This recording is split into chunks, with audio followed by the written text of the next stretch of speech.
NDA కూటమి అంటే Telugu Desam, BJP, Janasena ఎన్నికల్లో ఇచ్చినటువంటి హామీల్ని అమలు చేసే ప్రక్రియ ప్రారంభమైంది.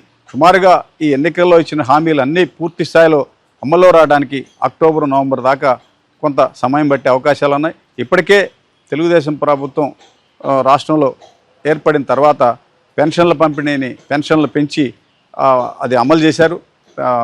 తొలి దశలోనే అంటే జూలై 1 నుంచే 4,000 రూపాయల చొప్పున పెన్షన్ పంపిణీ కార్యక్రమాన్ని చేపట్టి 1,000 రూపాయలు పెంచి పంపిణీ కూడా చేశారు. తర్వాత ప్రధానంగా తల్లికి దీవెన వందనం అనే పేరుతో ప్రతి కుటుంబంలో చదువుకునే పిల్లలకు సంవత్సరానికి 15,000 రూపాయలు ఇచ్చేటువంటి పథకాన్ని ఇప్పుడు దానికి సంబంధించినటువంటి క్షేత్రస్థాయిలో వివరాలు సేకరిస్తూ ఉన్నారు. ప్రతి కుటుంబంలో ఎంతమంది చదువుకుంటే అంతమంది ప్రతి పిల్లకి అంటే అబ్బాయి కానీ అమ్మాయి కానీ ఎవరు చదువుకున్నా కూడా 15,000 రూపాయల చొప్పున విడుదల చేసే కార్యక్రమాన్ని చేపట్టారు.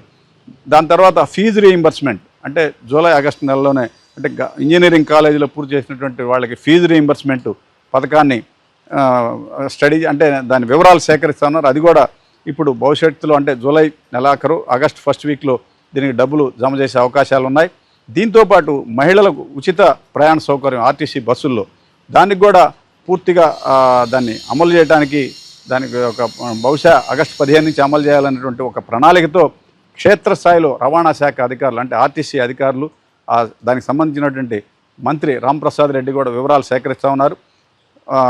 అట్నే మానవ వనరుల శాఖ మంత్రిగా, సాంకేతిక విద్యాశాఖ మంత్రిగా ఉన్నటువంటి లోకేష్ కూడా తల్లికి దీవెన, దాంతోపాటు ఫీజు రీయింబర్స్మెంట్ పథకాలను కూడా దీనికి క్షేత్రస్థాయిలో వివరాలు సేకరిస్తున్నారు. దీంతోపాటు అర్హులైనటువంటి పేద మహిళలకు నెలకు 1,500 రూపాయలు జమ చేసే పథకాన్ని కూడా వివరాలు సేకరిస్తూ ఉన్నారు. అంటే ప్రధానంగా తెలుగుదేశం పార్టీ, జనసేన, బీజేపీ వీళ్ళు ఎన్నికల సమయంలో ఇచ్చినటువంటి హామీలన్నీ అమలు చేయడానికి కావాల్సినటువంటి నిధులు, వనరులు, మౌలిక వసతులని ప్రధానంగా పరిశీలిస్తూ ఉన్నారు.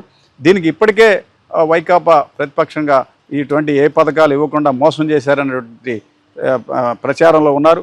ప్రభుత్వం వచ్చి అధికారంలోకి వచ్చి 4 రోజులైంది. కనీసం 2-3 నెలలన్నా వాళ్ళకి సమయం ఇవ్వాలా.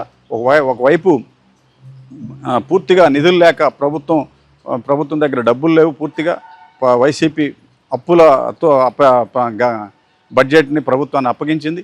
ఈ అన్నిటిని కూడా నిధులు సమకూర్చుకొని ఈ పథకాలను అమలు చేయడానికి కావాల్సిన ప్రణాళికలను ఒక పక్క ఎన్డీఏ కూటమి ప్రభుత్వం దీనికి పూర్తిగా దాంట్లోనే నిమగ్నమైంది. ఐఏఎస్ అధికారులతో ఒక కమిటీని ఏర్పాటు చేసి ఈ క్షేత్రస్థాయిలో దీనికి సంబంధించినటువంటి నిధుల సమీకరణ, తర్వాత వనరులను సమకూర్చుకొని వాళ్ళకి ఏ విధంగా ఈ డబ్బు జమ చేయాలా, ప్రతి ఇంట్లో ఎంతమంది పిల్లలు చదువుకుంటున్నాడు ఇటువంటి వివరాలు సేకరిస్తూ ఉన్నారు. దీంతోపాటు జనసేన నేత పవన్ కళ్యాణ్ కూడా పంచాయతీరాజ్ శాఖ మంత్రిగా ఒక హామీ ఇచ్చారు. గ్రామాలలో పారిశుధ్యాన్ని పూర్తిగా తొలగించి మంచి పరిపాలన క్షేత్రస్థాయిలో గ్రామీణ ప్రాంతాల్లో అన్ని వనరులను సమకూరుస్తామని చెప్పి హామీ ఇచ్చారు. ఇప్పటికే ఆయన గ్రామ పంచాయతీలకి కేంద్రం నుంచి ఎన్ని నిధులు వచ్చాయి, గతంలో ఎంత మేరకు నిధులు ఇతర రంగాలకు మరలించారు, ప్రభుత్వం నిధులను డైవర్షన్ మరలించింది. ఇప్పుడు ప్రధానంగా గ్రామాల్లో పారిశుధ్యం, మరుకాలలో డ్రైనేజ్ క్లీనింగు, తర్వాత దాంతోపాటు విద్యుత్తు, రహదారులు ఇటువంటి వనరులు ఏ మేరకు యుద్ధ ప్రాతిపదిక మీద చేపట్టాలనే అంశాలను కూడా వివరాలు సేకరిస్తూ ఉన్నారు. ఇప్పటికే కేరళకు చెందినటువంటి ఐఏఎస్ అధికారి కృష్ణ చైతన్యను డెప్యుటేషన్ మీద ఆయన పంచాయతీరాజ్కి పర్మిషన్ తీసుకున్నారు. ఆయన బాధ్యతలు స్వీకరించారు. చెల్లూరుపేటకు చెందిన కృష్ణ చైతన్య కేరళలో మంచి పేరు తెచ్చుకున్నారు. ఆ విధంగా పవన్ కళ్యాణ్ తన శాఖలో ఇచ్చిన హామీలన్నీ అమలు చేయడానికి క్షేత్రస్థాయిలో అన్ని ఏర్పాట్లో వాళ్ళు ఉన్నారు. ఒకవైపు ప్రభుత్వం, ఒకవైపు అధికారులు కూడా ఇచ్చిన హామీలన్నీ కూడా అంటే ప్రభుత్వం అంటే చంద్రబాబు, జనసేన, బీజేపీ ఆధ్వర్యంలో ఎన్డీఏ కూటమి ఇచ్చిన హామీలన్నీ కూడా అక్టోబర్ నుంచి అమలయ్యే అవకాశాలు ఉన్నాయి. ఇప్పటికే అనేకమైనటువంటి పథకాలను వాళ్ళు అమల్లో ఈ 30 రోజుల్లోనే చాలా అమలు చేశారు.